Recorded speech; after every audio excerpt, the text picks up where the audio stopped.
kung gagawa rin tayo ng pelikula, kahit na nakakip siya sa horror, it should hopefully reflect something very real, a very real horror na nangyayari sa totoong buhay at sa totoong mga tao at dapat siyang mapag-usapan at mapag-isipan.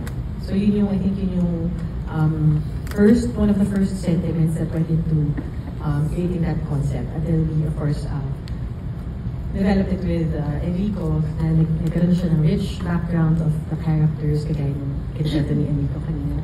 Dun sa backstory ni Maluna, bakit doon siya nagtatrabaho, and all that. Until nabuo yung concept na it's about this space na P77 na napapagpalit-palit na niya dahil doon sa pangyayari na na-reveal sa video. Is yun sa OFW, kasi just, I think, kahapon lang or kanina lang, yung nabasa ko yung namatay siya sa bus, hindi man na siya nakauwi sa family niya. Masakit yun bilang isang anak, saka bilang isang magulang, yung tipong you're so excited para makauwi, mayakap. And then, yun lang bagay na yun, hindi mo pa nagawa. And then also, eto matagal na tong mentality ng Pilipino eh. I mean, huwag natin iasa sa panganay ang responsibilidad at obligasyon na buhay ng isang buong pamilya. Hindi obligasyon ng isang anak na gampanan ang responsibilidad ng isang magulang. Pero responsibilidad ng magulang na buhayin ang kanyang mga anak. Kung gagawin man yun ng anak niya, it's not because of out of justice, it's out of love.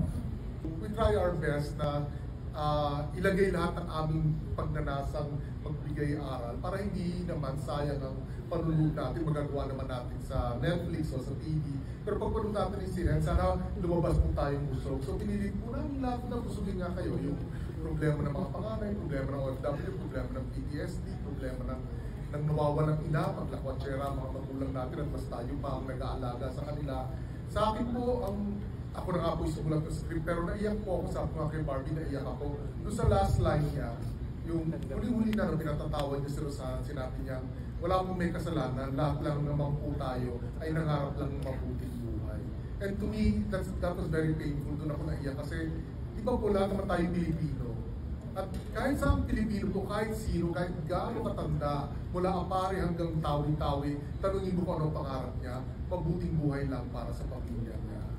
So to me, the greatest horror really, lagi natin direct sinasabi, is the love that we have. Pag hindi natin natupad ang pagmamahal na gusto natin ibigay sa mga mahal natin sa buhay, yun ang pinakamasakit sa atin at yung pinakanakakatakot sa atin. Yun lang.